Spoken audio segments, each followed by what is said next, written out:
नमस्कार, स्वागत है एक बार पुनः आप सभी का दक्षिणा ई क्लासरूम में। उम्मीद है कि आपका जो जुनून आपने स्टार्टिंग में रखा है वो बना हुआ है और वो बना रहना चाहिए तब तक कि जब तक आपका एग्जाम आ ना जाए, मतलब आप एग्जाम फोड़ फाड़ ना दें तब तक आपका ये जुनून जो है इसी तरह बना हुआ रहना चाहिए। अपन ने एस सी वर्मा का डिस्कशन कर लिया है यूनिट एंड डायमेंशन में। बिल्कुल परेशान होने की कतई जरूरत नहीं है। बहुत सारी चीजें नाम वाम आपके सामने आ रहे होंगे, लेकिन जाहिर सी बात है उसका फॉर्मूला अभी के लिए दिया रहेगा तो आप उसकी यूनिट डायमेंशन पता कर पाएंगे। ठीक है, हम आगे बढ़ते हैं और हम देखते हैं कि जो हमने क्विज दिया है, हालांकि क्विज आपने फोड़ फाड़ दिया होगा, कोई बहुत ज्यादा डिफिकल्ट टाइप का भी नहीं था, एवरेज टाइप का क्विज था। तो आपने किया होगा। कुछ सवाल टफ भी रखने चाहिए वैसे, क्योंकि रखने चाहिए भाई, हम खुद ही लोग टफ हैं तो कुछ सवाल तो टफ करेंगे, सही ना। बहुत इजी तो बोर्ड में लोग बगैर कोचिंग के स्कूल में पढ़ लेते हैं, तो कुछ तो टफ सीखेंगे ना भाई साहब, है ना। चलिए, तो अपन क्विज की बात करें तो कौन सा क्विज सबसे पहले देख लेते हैं। जेई का क्विज नंबर 1, जेई का क्विज नंबर 1 से बात करते हैं। बहुत ही आसान किस्म, कितने सवाल थे? 10 ही सवाल थे। पहला सवाल जो है जेई के क्विज का, चलिए भाई साहब, इन द एसआई सिस्टम, बहुत बढ़िया, यूनिट ऑफ टेम्परेचर इज पहला ऑप्शन है, बोल रहा है कि डिग्री सेंटीग्रेड होगा, दूसरा बोल रहा है केल्विन होगा, तीसरा बोल रहा है डिग्री सेल्सियस होगा और फिर डिग्री फ़ारेनहाइट। अच्छा भाई साहब, केल्विन होगा जी, केल्विन होगा तो होगा, होता है तो होता है यार, ये केल्विन ही होता है ना। ऐसा यूनिट में टेम्परेचर को केल्विन में मेजर किया जाता है, तो तुरंत आपका आंसर बी हो जाता है कि नहीं है। बहुत ही आसान सा सवाल, बिल्कुल। अगर आपने क्विज में सारे सवाल बहुत इजी हैं, बहुत इजी, मतलब अगर आपने लेक्चर को ढंग से देखा होगा तो आपसे क्विज हो जाएगा, इसकी पूरी गारंटी ली जाती है। इन द एसआई, सेकंड सवाल में पढ़ते हैं। SI system unit of energy is, अच्छा, कैलोरी दे रखा है, इलेक्ट्रॉन वोल्ट दे रखा है, बहुत बढ़िया भाई साहब। जूल में मेजर की जाती है, किसमें मेजर की जाती है? जूल में की जाती है, जूल में। अच्छा, आप ध्यान से देखिए, जूल आपको कौन से ऑप्शन में दिखाई दे रहा है? सी में दिखाई दे रहा है। 1 जूल इज इक्वल टू होता है 4.18 कैलोरी, है कि नहीं यार, है ना। बाकी ईआरजी और जो इलेक्ट्रॉन वोल्ट है, इसके रिश्ते भी आप धीरे धीरे आगे पढ़ेंगे तो जान जाएंगे। वैसे अर्ग वाला रिश्ता तो हमने कहीं ना कहीं सवालों में किया ही होगा। तो हमें इस पर्टिकुलर सवाल में क्या पूछा था? In the SI system of unit energy, joule तो कोई भी कर लेगा। पहले दो सवाल इतने आसान थे, मतलब आथू, है ना, तुरंत देखते ही तूने टिक कर लिया होगा। चलिए बढ़ते हैं सवाल नंबर 3 पे। सवाल नंबर 3 क्या बोल रहा है? The dimension of ratio of angular momentum to linear momentum, यानी आपको बोल रहा है कि एंगुलर मोमेंटम को लीनियर मोमेंटम से डिवाइड कर दीजिए। ये जो भी रेशियो आ रहा है इसका मतलब जो है आपको डायमेंशन बतानी है ना, ऑप्शन में आपको डायमेंशन दी हुई है। अब आप ध्यान से देखें, जो एंगुलर मोमेंटम होता है वो हमारे पास होता है R इंटू पी, इस टाइप का R क्रॉस P होता है। वैसे वेक्टर क्वांटिटी है, आप धीरे धीरे अभी वेक्टर पढ़ भी रहे होंगे, ये पढ़ भी लेंगे कि भाई R क्रॉस P होता है ना। और लीनियर मोमेंटम क्या होता है? P। अगर मैग्नीट्यूड की बात करें ना L की, उसको L से लिखते हैं और इसको P से लिखते हैं, तो वो आपके पास हो जाएगा आर पी साइन थीटा, है ना, R P sine theta divided by P. एक मिनट, परेशान ना हो, वेक्टर ए क्रॉस बी होता है ए बी साइन थीटा, उसका है ना मैग्नीट्यूड होता है। बाकी डायरेक्शन के लिए आप जो है राइट हैंड से निकाल लेके होंगे, A cross B is equal to C vector. एक मिनट, धीरे धीरे तू पढ़ रहा है, अभी नहीं पढ़ा होगा तो पढ़ लेगा, हालांकि पढ़ लिया होगा तूने क्रॉस वगैरह। तो ए क्रॉस बी, सिर्फ में मैंने मैग्नीट्यूड की बात की है, तो आर क्रॉस पी का R P sine theta divided by P. तो ये खेला कट गया है, साइन थीटा तो डायमेंशन लेस होगा, तो इसकी जो भी डायमेंशन आएगी वो आर की डायमेंशन होगी, और आर वहां पे दूरी होती है, तो m0 l1 t0, यही हमारा ऑप्शन हो जाएगा angular momentum divided by linear momentum का। कहां दिखाई दे रहा है ऐसा ऑप्शन आपको? ऐसा ऑप्शन ए में दिखाई दे रहा है, m0 l1 t0। Option A जो है इसका आंसर हो जाए। कितना आसान था, कितना आसान था। चलिए आगे बढ़ते हैं फोर्थ वाले पे। आपको बोला है फोर्स इज इक्वल टू, क्या बोला है? Force is equal to F is equal to x divided by density, x divided by density plus C. ठीक है, बोल रहा है कि डायमेंशनली करेक्ट है, तो बताइए कि डायमेंशन ऑफ एक्स क्या होगी। तो मैंने कहा अगर ये डायमेंशनली करेक्ट है तो ये क्वांटिटी भी फोर्स होनी चाहिए और ये क्वांटिटी भी फोर्स होनी चाहिए, क्योंकि फोर्स में फोर्स जोड़ोगे तभी ना आंसर फोर्स आएगा। मास्टर ऐसा क्यों बोल रहा है? क्योंकि मास्टर जानता है कि प्रिंसिपल ऑफ होमोजेनिटी यही तो बोलता है ना यार। बहुत बढ़िया भाई साहब। तो क्या मैं ऐसा बोल सकता हूं कि एफ की dimension must be equal to X का डायमेंशन डिवाइडेड बाई डेंसिटी का डायमेंशन। तो मुझे अगर x का डायमेंशन चाहिए होगा तो क्या मैं f के डायमेंशन को डेंसिटी के डायमेंशन से मल्टीप्लाई कर दूंगा।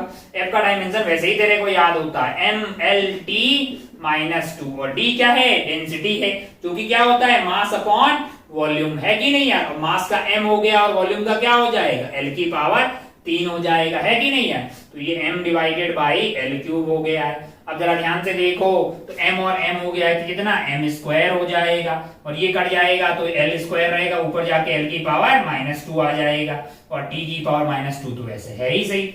m स्क्वायर मतलब m की पावर 2 t की l की पावर -2 और मान लीजिए भाई हाँ ये ऑप्शन तेरे को डी में दिखाई देगा, ये डी ऑप्शन में यानी कि फोर्थ वाला जो था वो करेक्ट था। इसको टिक करके आप आगे बढ़ सकते थे, है कि नहीं। हालांकि हमने ना पासिंग मार्क्स कम रखे थे, ठीक है भाई, नए नए हालांकि एक दो सवाल 2-3 सवाल ठीक है कर लें और बाकी आप जानते हैं कि धीरे धीरे आपसे ये आपको लगेगा क्या मतलब बहुत ज्यादा आसान बातें हैं सारी, है ना। चलिए तो ये हो गया आपका फोर्थ वाला। चलते हैं फिफ्थ वाले पे। फिफ्थ वाले में क्या है जरा देखें। फिफ्थ वाला सवाल था अपने पास dimensional formula of angular momentum. तू बोल देगा ये हमको नहीं पता था कि r क्रॉस p होता है। अगर p अच्छा p जानते हैं m इंटू v। फिफ्थ वाले में आपसे पूछा है एंगुलर मोमेंटम की डायमेंशन, है ना। अगर आप ध्यान से देखिए तो उसको L वेक्टर से लिखते हैं और उसकी वैल्यू होती है r क्रॉस p। परेशान ना हो, r दूरी है, p क्या है, p लीनियर मोमेंटम है, ये लिए तूने 9th में पढ़ा होगा m into v mass into velocity. अगर मैग्नीट्यूड की बात करें L की तो वो जाएगा rp sin theta, rp sin theta. अच्छा भाई साहब, और rp p को p के मैग्नीट्यूड की बात करें तो वो m इंटू v हो जाएगा ना, तो ये mv sin थीटा, है ना। अब अगर इसका डायमेंशन निकालना है तो लाला मेरे लिए तो किसका डायमेंशन, r का डायमेंशन तो l आ गया है, मास का डायमेंशन m आ गया है, v का डायमेंशन l बाई t आ गया है और sin थीटा डायमेंशन लेस है तो m1 l स्क्वायर t -1 ये अपना क्या हो गया है एंगुलर मोमेंटम का डायमेंशन। कौन से ऑप्शन में दिखाई दे रही है, m1 l स्क्वायर t -1। ये ऑप्शन बी में आपके पास थी जिसको आप टिक करके आगे बढ़ सकते थे। तो ये सवाल हुआ पांचवा। आगे बढ़ने क्या सिक्स्थ वाला सवाल। सिक्स्थ वाला सवाल देख जरा कितना आसान है। तुमसे बोला है कि 10 की पावर 80 प्लस 3, 10 की पावर 80 प्लस 3 आपको दिया हुआ है और आपसे क्या पूछा है, आपसे पूछा है कि a की डायमेंशन क्या होगी, a की डायमेंशन क्या होगी 10 की पावर, ये कौन सा भाई 6 वाला है, 10 की पावर 80 प्लस 3। अच्छा हमने पढ़ा था, हमने सेकेंड लेक्चर में ये पढ़ा था कि कोई ऐसा मतलब पावर्स में आ जाए x की पावर y, x की पावर y, तो y आपके पास क्या है डायमेंशन लेस है, ये तो कांस्टेंट है और उसकी पावर क्या आ गई है वो डायमेंशन लेस होना चाहिए। और वैसे भी अपन जानते हैं कि 3 में 80 ऐड करोगे तो 3 तो डायमेंशन लेस हो गया है, तो 80 अपने पास क्या होना चाहिए डायमेंशन लेस। तो इसका मतलब क्या है कि a और t की डायमेंशन उल्टी मतलब ये t टाइम हो गया है तो a की 1 टाइम होनी चाहिए, है कि नहीं यार, है ना। a का t इंटू t का dimension is equal to m0 l0 t0। तो a का डायमेंशन क्या आ जाएगा 1/t का डायमेंशन, है ना। तो ये बेसिकली t की पावर -1 हो गया, t की पावर -1। बहुत बढ़िया भाई साहब, बहुत ही शानदार। तो आपके पास ऑप्शन सी में आप देखेंगे m0 l0 t की पावर -1, ये वाला ऑप्शन टिक करके आप आगे बढ़ सकते थे। सातवें सवाल पे बढ़ते हैं अपन। सातवां सवाल क्या बोल रहा है जरा ध्यान से देखें। Velocity of moving particle depend upon time, मतलब किस तरह से वेलोसिटी वेरी कर रही है टाइम के साथ में, ये हमें सवाल में दिया है। v is equal to at plus b divided by t plus c, इस तरह का फंक्शन दिया हुआ। चलिए भाई साहब बहुत बढ़िया। The dimensional formula for b is, हमको एक बात समझ में आएगी, ये वेलोसिटी है तो ये भी पूरा वेलोसिटी होगा और ये पूरा डब्बा जो बना रखा है b upon t plus c, ये भी वेलोसिटी होना चाहिए। क्यों बोल रहे हैं ऐसा, क्योंकि प्रिंसिपल ऑफ होमोजेनिटी यही बोल रहा है कि नहीं है। चलिए भाई साहब, तो अब हमें किसका डायमेंशन पूछा है, b का डायमेंशन। अच्छा एक चीज आप ध्यान से देखिए, c का डायमेंशन वही होगा जो t का डायमेंशन होगा, तो हमको तो लगता है कि c का डायमेंशन t ही हो गया है, क्या बोलते हो, क्योंकि भाई टाइम में टाइम ही तो ऐड कर पाएंगे ना यार, इसका मतलब c तो t हो गया है। अच्छा क्या मैं ऐसा बोल सकता हूं कि v का dimension must be equal to b का डायमेंशन डिवाइडेड बाई, इन दोनों का डायमेंशन तो t है तो t ही आ जाएगा। हमको क्या चाहिए b का डायमेंशन ना, तो v का डायमेंशन इंटू t हो जाएगा, है ना। v का डायमेंशन इंटू t, और v क्या है वेलोसिटी है जो कि लेंथ बाई टाइम है, तो l by t into t, t ने t की बत्तियां गुल कर दी, m0 l1 t की पावर 0, m0 l1 t की पावर 0 कहां दिखाई दे रहा है, m0 L1 t की पावर 0, ये आपको ऑप्शन बी में दिखाई देता। आपकी लाइफ जिंगल अला हो जाती, आप टिक करके आगे बढ़ सकते थे। चलिए आगे बढ़ लेते हैं। ये 7वां हो गया, यहाँ खाली जगह है तो यहाँ 8वां गेस देते हैं। क्या बोलिए जरा ध्यान। The pairs having same dimensional formula, हमको वो दो पेयर सिलेक्ट करने हैं जिनका डायमेंशनल फॉर्मूला सेम है। पहला ऑप्शन है angular momentum and torque, angular momentum and torque, angular momentum, और दूसरा है टॉर्क। तो आपको पहले पता मतलब थोड़ा सा जानकारी हो कि भाई ये आइटम दोनों होते क्या है। परेशान होने की कतई जरूरत नहीं है, इसलिए मास्टर आपको बार बार बोल रहा है कि परेशान होने की जरूरत नहीं है, क्योंकि हम अगर नहीं जानते कि एंगुलर मोमेंटम क्या है तो हम जान लेंगे, टॉर्क क्या है वो नहीं पता तो हम जान लेंगे, क्योंकि हम शुरुआत कर रहे हैं तो धीरे धीरे इस तरह के नाम सारे हमारे सामने आएंगे। अगर आप 13 के छात्र हैं और आपने 12वीं पास की है, 11वीं पास की होगी, जाहिर सी बात है टॉर्क क्या होता है, एंगुलर मोमेंटम क्या होता है, इतनी जो जानकारी आपको होती ही होगी, ऐसा आपसे उम्मीद की जाती है। तो 8वें वाले सवाल में देख लेते हैं अपन angular momentum and torque. Angular momentum तो ये तो अपने पता है कि r क्रॉस p होता है कि नहीं होता। और टॉर्क क्या होता है, टॉर्क की अगर बात करें तो वो होगा r क्रॉस f, ठीक है, r क्रॉस f। अच्छा भाई साहब बहुत बढ़िया। ये क्रॉस क्या है भाई साहब, ये वेक्टर के अंदर गुना करते, वेक्टर लोगों को गुना करते, एक डॉट होता है और एक क्रॉस होता है, ये जानकारी आप लेंगे। अच्छा भाई साहब बहुत बढ़िया। तो ये r क्रॉस p है, और ये मतलब अगर मैग्नीट्यूड की बात करें तो ये हो जाएगा rp sine theta, rp sine theta. अच्छा भाई साहब बहुत बढ़िया। थीटा क्या है, r और p के बीच का एंगल है। उम्मीद है कि ये बातें आपके वेक्टर में धीरे धीरे आपको समझ में आ रही, दो वेक्टर के बीच का एंगल है, कैसे एंगल निकालते हैं वगैरह आपको समझ में आता है। और उसी तरह से टॉर्क का मैग्नीट्यूड हो जाएगा rf साइन थीटा, थीटा यहाँ पे r और f के बीच का एंगल होगा। क्या साइन थीटा तो डायमेंशन लेस है, तो L का डायमेंशन होगा R इंटू P का डायमेंशन, और टॉर्क का डायमेंशन क्या होगा, L का डायमेंशन आपके लिए हो जाएगा R का डायमेंशन इंटू P का डायमेंशन। अच्छा भाई साहब बहुत बढ़िया। और टॉर्क का डायमेंशन क्या हो जाएगा यहाँ से, R का डायमेंशन इंटू F का डायमेंशन। अब आप समझदार हैं कि ये सेम तो तभी आएंगे ना जब P का डायमेंशन और F का डायमेंशन सेम हो। तो P का डायमेंशन क्या होगा, ये तो मास इंटू वेलोसिटी है ना, तो आपके पास और वेलोसिटी हो जाएगी L by T, L1 t की पावर -1, ये हो गया। और टॉर्क का F का क्या होता है, mLt -2। अब बताइए क्या ये दोनों सेम है, नहीं है। तो क्या पहले दोनों ऑप्शन जो आपको L और टॉर्क दिया हुआ है, एंगुलर मोमेंटम और टॉर्क दिया हुआ है, क्या वो सेम है, नहीं है। बाकी आप थोड़ी धीरे धीरे पढ़ लेंगे तो आप बोलेंगे कि टॉर्क तो basically rate of change of angular momentum होता है, तो आप अगर टॉर्क dt कर देंगे तभी तो आपको dl मिलेगा, यानी टॉर्क को टाइम से मल्टीप्लाई करेंगे तो आपको एंगुलर मोमेंटम ही मिलेगा, मतलब चेंज इन एंगुलर मोमेंटम मिलेगा, मतलब डायमेंशन तो सेम ही होगी चेंज की। तो ये ऑप्शन सेम नहीं है। अच्छा सेकंड वाले में पढ़ ले क्या, मैंने कहा हाँ सेकंड वाला चेक करते हैं। परेशान होने की कतई जरूरत नहीं है, कतई जरूरत नहीं है। टॉर्क क्या होता है, ये क्या होता है, पढ़ेगा। अगर तेरे को बिल्कुल ही कुछ नहीं पता है तो पढ़ना, क्योंकि कुछ नहीं पता है तो पढ़ेगा ना भाई, सीख जाएगा, अभी तो शुरुआत है बेसिकली। और अगर तू 13 का छात्र है तो फिर तो मतलब तेरे को आना चाहिए, थोड़ा आना चाहिए, नहीं भी आता तो कोई बात नहीं। सेकंड वाले में चलते हैं। सेकंड वाले में तुझसे बोला गया टॉर्क एंड वर्क है। टॉर्क आपके लिए जो है वो हो जाएगा R क्रॉस F। क्या है, R क्रॉस F है, यानी टॉर्क की बात करें तो ये RF साइन थीटा क्या है ना। और वर्क हाँ वर्क क्या होता है, मैंने कहा वो होता है F डॉट R, यानी कि FR कोस थीटा है ना। तो ये साइन थीटा होगी, कोस थीटा होगी, ये तो डायमेंशन लेस है, ये RF है और ये FR है, तो फोर्स इंटू दूरी है, दूरी इंटू फोर्स दोनों सेम ही बातें हैं भाई। तो क्या इन दोनों की डायमेंशन सेम आएगी, मैंने कहा हाँ इन दोनों की डायमेंशन सेम होगी। हमें हमारा आंसर मिल गया है B, क्योंकि हमें एक ऐसा पेयर सेलेक्ट करना था जिनकी डायमेंशन सेम हो, तो ऑप्शन बी मिल गया।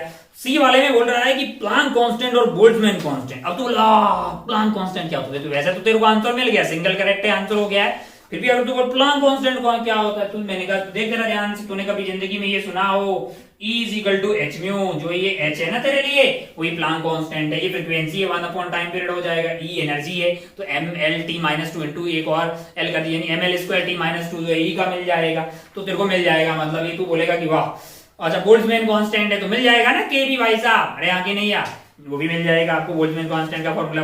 Gas constant TB equal to nRT में R जो है वो गैस कांस्टेंट है, P इज द प्रेशर है, प्रेशर तो पता ही है तेरे को, फोर्स अपॉन एरिया हो जाएगा। तो बहुत बढ़िया, हमें वैसे आंसर की तलाश थी, ज्यादा नाम वाम से परेशान होने की जरूरत नहीं है।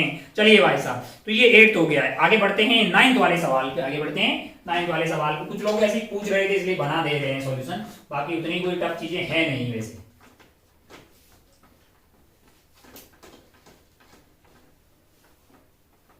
नाइन्थ वाले पे चलते हैं। नाइन्थ वाला देखिए जरा ध्यान से। नाइन्थ में क्या है?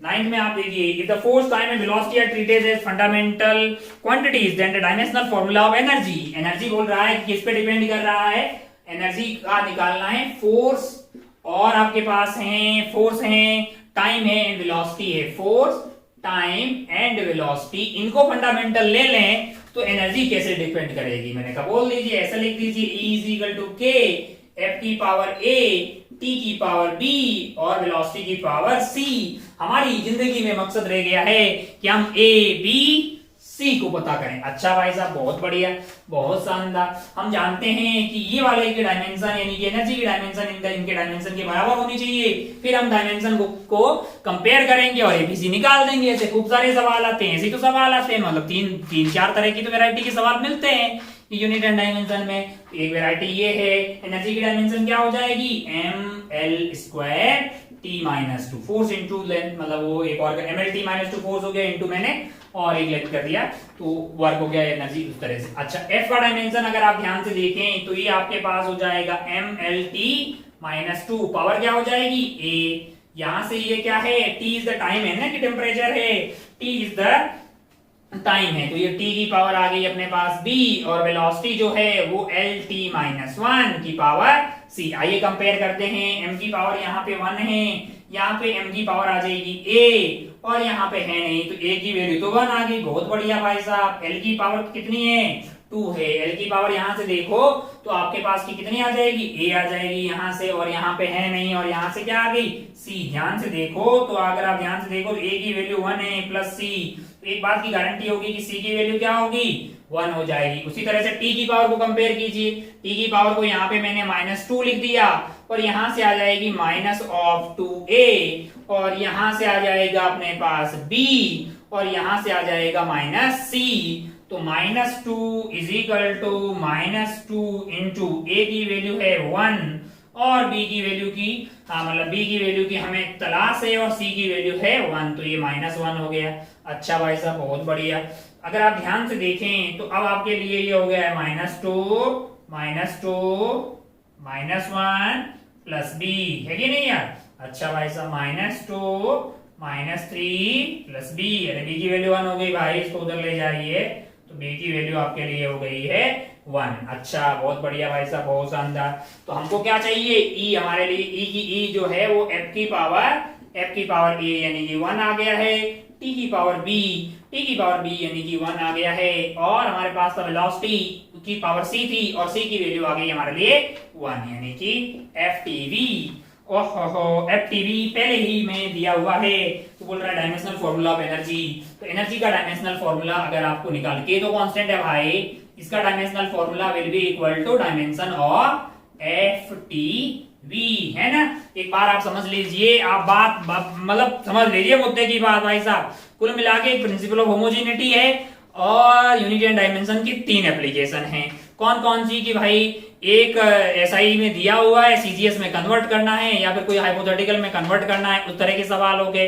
दूसरे ये वाले की भाई मतलब जो है कोई इक्वेशन दी हुई है, क्या वो डायमेंशनली करेक्ट है कि नहीं, इसको चेक कर सकते हैं। और तीसरा जो है इस तरह का एक क्वांटिटी है जो किसी और क्वांटिटी पे डिपेंड करती है, तो उनके बीच का रिश्ता निकाल सकते हैं। बस यही तो 3 फायदे थे यार। और फिर अपने पास और क्या था? 3 लिमिटेशन थी, बस उन्हीं से तो सवाल आते हैं बेसिकली। तो आप सारे सवाल सोल्व कर पाएंगे, इट्स गारंटेड। आगे बढ़ते हैं और सवाल नंबर 10 देखते हैं, जो कि इसका लास्ट होगा, है ना? चलिए, क्या बोल रहा है? Which of the following quantities do not have same dimension? कौन सी वो क्वांटिटीज हैं जिनकी डायमेंशन सेम नहीं है? ठीक है भाई, तो देख लेंगे इसमें क्या है, मतलब डायमेंशन निकाल देंगे। जिनकी सेम नहीं होगी वो पता करना। अच्छा, ये नॉट वर्ड को पढ़ते रहिएगा, यहाँ में धोखा हो जाता है कई बार। क्या है ना कि अपन नॉट वर्ड, जैसे इसमें बोल रहा है कि जिसकी सेम नहीं है वो पता करना है। पहला ऑप्शन देखिए जरा ध्यान से। पहला ऑप्शन है आपके पास pressure, Young's modulus and stress. नहीं पता है तो कोई बात नहीं, और अगर तू 13 का छात्र है तो पता होना चाहिए। प्रेशर होता है तेरे लिए, प्रेशर की बात करें तो फोर्स अपॉन एरिया आएगा। और अगर बात करें तो यंग्स मॉडुलस की, तो यंग्स मॉडुलस होता है स्ट्रेस डिवाइडेड बाय स्ट्रेन। परेशान बिल्कुल नहीं होने का, अगर आप 11वीं की छात्र हैं, बिल्कुल ही नहीं। स्ट्रेस तुम्हारे पास होती है, अगर अपन वैसे बात करें तो सिग्मा की वैल्यू हो गई फोर्स अपॉन एरिया, और स्ट्रेन की बात करें तो डेल्टा एल बटा एल लॉन्गिट्यूडनल।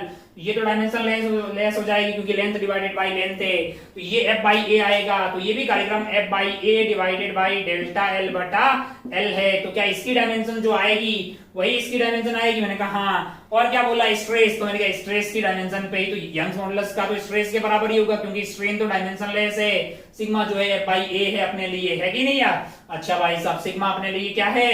एफ बाई ए। हमको तो लग रहा है पहले वाले ऑप्शन में जो भी 3 आइटम दिए हुए हैं तीनों की डायमेंशन क्या है? सेम सेम है, बहुत बढ़िया भाई साहब। बी ऑप्शन पे चलते हैं, बी ऑप्शन पे कुछ लोग बोलो इलेक्ट्रोमोटिव फोर्स वोल्टेज पोटेंशियल, कैसा कैसा ऑप्शन दे दिया है, हम तो अभी शुरू किए हैं पढ़ना और ये पता नहीं कैसा कैसा पूछ रहा है। अबे काहे परेशान हो रहा है? तेरे को पास होने के लिए कितने दो सवाल सही करने थे, 2 सवाल सही करने थे, तो पहले दोनों सवाल इतने घोंचू थे कि कोई अनपढ़ आदमी भी कर ले कि भाई पहला सवाल देख unit of temperature is kelvin है, एनर्जी जूल बताता तो आगे बढ़ जाता है कि नहीं? फिर कुछ कुछ सवाल है, ठीक है। अच्छा भाई साहब बहुत बढ़िया। 10th वाले अब ऑप्शन बी में पढ़ते इलेक्ट्रोमोटिव फोर्स। ये भाई साहब बैटरिया वगैरह थोड़ा बहुत कभी जिंदगी में पढ़े हो 13 वाले लोग। ई एंड आर है, ई जो है basically electromotive force, basically voltage ही होता है ना बैटरी का, और आर इज द बैटरी का जो है इंटरनल रेजिस्टेंस है, और इन दोनों के बीच ये जो इनके बीच का पोटेंशियल ड्रॉप होगा वो V वोल्ट की बैटरी हो जाती। ई इलेक्ट्रोमोटिव फोर्स, तो ईएमएफ बोलते हैं, प्यार से इसको ईएमएफ बोल दिया। ईएमएफ बोलते हैं, कहां पढ़ते हैं? करंट इलेक्ट्रिसिटी में पढ़ते हैं। तो इलेक्ट्रोमोटिव फोर्स, तो क्या ये फोर्स है? मैंने कहा नहीं, ये फोर्स नहीं है, जैसे सरफेस टेंशन है वो टेंशन नहीं है, तो उसी तरह से इलेक्ट्रोमोटिव फोर्स है, नाम से लगता है ये कोई फोर्स होगा, लेकिन वो फोर्स नहीं है, वो एक पोटेंशियल ही है, पोटेंशियल है ही है। अच्छा वोल्टेज मैंने कहा, पोटेंशियल मैंने कहा, तो सेम बातें हो गई सारी, तो बी में तो सबका सेम हो गया, बहुत बढ़िया। सी पे चलते हैं। सी में अगर आप देखें तो पहला ऑप्शन है आपके पास हीट। हीट एक तरह की एनर्जी है, वर्क और एनर्जी की सेम सेम बातें होती है, तो वेरी गुड। हीट बोलिए, वर्क बोलिए, एनर्जी बोलिए, सबका डायमेंशन सेम ही तो होगा यार। हीट बोलिए मतलब डायमेंशनली हीट, वर्क, एनर्जी, इनकी डायमेंशन क्या होगी? सेम सेम होगी, इसमें कोई बुराई वाली बात नहीं है। लोग बोले फिर ऑप्शन जो बचा कुचा आपने आपके पास कौन सा है? डी वाला है, उसी को आंसर होना चाहिए। डी में तुमसे बोला है electric dipole, electric dipole P vector से वैसे लिखते हैं, वो होती है Q into D, Q into D, यानी Q चार्ज हो गया, डी मतलब डाइपोल बनाने के लिए यहाँ पे एक माइनस Q रख दिया मैंने, एक प्लस Q रख दिया। परेशान होने की कतई जरूरत नहीं है, बीच की दूरी है डी, पढ़ लेगा भाई। अभी थोड़ी ना में तो केमिकल बॉन्डिंग में डाइपोल मूवमेंट ये वो पढ़ के पढ़ा होगा, और हम लोग पढ़ेंगे कहाँ पे? इलेक्ट्रोस्टैटिक्स में। तो मेरा कहने का मतलब क्वांटिटी है जो कि इलेक्ट्रिक डाइपोल, मान लीजिए Q इंटू डी हो गया, बहुत बढ़िया। फिर बोल रहा है इलेक्ट्रिक फील्ड, इलेक्ट्रिक फील्ड एक ई दिया हुआ है, और लास्ट तो तुमसे बोल रहा है फ्लक्स। अगर आप ध्यान से देखिए तो फ्लक्स आपके पास होगा E into A, E dot A, area से मल्टीप्लाई कर दिया, तो E इंटू ए जो फ्लक्स आ रहा है तो उसकी डायमेंशन जो है E के बराबर थोड़ी होगी, E का डायमेंशन इंटू एरिया का डायमेंशन आ रहा है, तो ये और ये तो कभी सेम हो ही नहीं सकते ना यार। E की डायमेंशन को एरिया यानी L स्क्वायर से मल्टीप्लाई किया तब फ्लक्स आ रहा है, तो ऐसा कभी हो ही नहीं सकता कि फ्लक्स की डायमेंशन जो है वो E की डायमेंशन के बराबर आ जाए, ऐसा थोड़ी होगा यार, क्योंकि फ्लक्स की डायमेंशन को एरिया के डायमेंशन से डिवाइड करेंगे तो ये आएगा। बहुत बढ़िया, बहुत शानदार। ओहो चलिए, तो अगर आप ध्यान से देखें तो ये पॉसिबल नहीं है। अच्छा, और पहला बोल रहा है कि इलेक्ट्रिक डाइपोल, अच्छा यहां से भी कुछ बोल सकते हैं। आपका जो इलेक्ट्रिक डाइपोल मोमेंट है, इलेक्ट्रिक डाइपोल मोमेंट है जो कि Q इंटू डी हो जाएगा, तो आप जो है P पूछा गया हमसे, तो यही पूछा ना कि सेम डायमेंशन नहीं है, तो नहीं है तो ऑप्शन हो ही गया है भाई, है ना। चलिए, तो ये भी नहीं होगा कि P की डायमेंशन जो है E के बराबर आएगी, वो भी आने वाला नहीं है, क्योंकि P तो खुद ही क्या है, E इंटू डी है, और E आपका अलग हो जाएगा। कुल मिला के मुद्दे की बात ही, हमें ऐसा ऑप्शन सिलेक्ट करना था जिसमें डायमेंशन सेम नहीं हो, तो तुरंत आप जो है ऑप्शन डी पे टिक कर सकते थे अगर आपको थोड़ा बहुत नॉलेज था, और अगर आपको ये नहीं पता कि इलेक्ट्रिक फ्लक्स क्या है, डाइपोल क्या है, ये क्या है, वो क्या है, तो बिल्कुल आप जो है आप जुड़िए इसलिए रहें इस प्रोग्राम से कि ये सारी चीजें सीख जाएंगे। देखो, नहीं सीखना नहीं आना, इसमें आपकी कोई मतलब जिम्मेदारी नहीं है। अगर आप 13 के मान लीजिए आपने 12th तक अच्छे से पढ़ाई नहीं की होगी तो बेसिक बातें भी आपको नहीं पता है, लेकिन हाँ आज से 1 साल बाद में जब ये कोर्स पूरा हो जाएगा, यानी पूरा सिलेबस हो जाएगा, फिर अगर नहीं आएगा ना लाला, फिर तू ही जिम्मेदार है, क्योंकि यहाँ से सब कुछ बताया जाएगा बिल्कुल बेसिक से। हम तो यही बता रहे हैं यूनिट क्या है, डायमेंशन क्या है, वो क्या है, वो ये क्या है। हर चीज बता रहे हैं, जरूरत से ज्यादा बता रहे हैं, लेकिन अब जो है मतलब गेंद तेरे पाले में है, तो तू भी हर चीज को पूरा मतलब बहुत अच्छे से उसको देखने का, सब चीज को बहुत अच्छे से देखने का, ताकि जैसे जैसे जो है पूरा खेला खत्म हो तब तक तेरे पास हर चीज तुझे आने लग जाए और तुम एग्जाम को अच्छे से फोड़ पाई। चलिए तो क्विज 1 का खेला खत्म करते हैं और अपन क्विज 2 पे चलेंगे। यहीं पे मतलब इस वाले वीडियो को अपन खत्म करते हैं। जय हिंद, जय भारत, टेक केयर, बाय।